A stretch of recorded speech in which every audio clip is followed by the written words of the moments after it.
ఈరోజు మనల్ని మనం ప్రశ్నించుకుందామని. ఉదయం లేవగానే ఫస్ట్ మనం ఏం వెతుక్కుంటాం? బైబిలా, మొబైల్ ఫోన్ ఎక్కడుంది, ఏం మెసేజ్లు వచ్చాయి, ఎవరు ఫోన్ చేశారు, ఏం మెయిల్స్ వచ్చాయని ఫస్ట్ ఫోన్ దగ్గరికి వెతుక్కుంటూ వెళ్ళిపోతున్నాడు మనిషి. ప్రార్థన అంటేనే చాలాసార్లు మనము వాయిదా వేసేస్తూ ఉంటాం. కానీ దేవునిని మనల్ని కలిపేది ఏంటో తెలుసా అండి? ఆ ప్రార్థనే.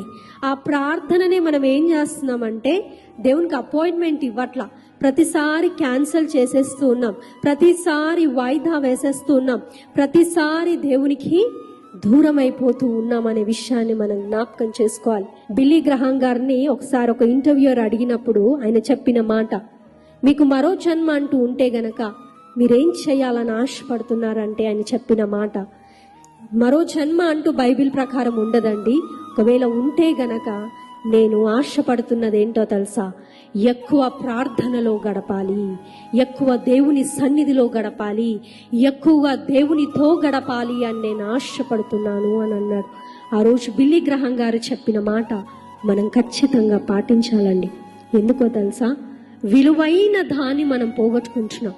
మీరు పరిచర్య చేయొచ్చు, అనేక ఆత్మలు రక్షించబడాలి అంటే మోకాళ్ళ ప్రార్థన ప్రతి దైవజనుడికి, దైవజనురాలికి ఉండాలి.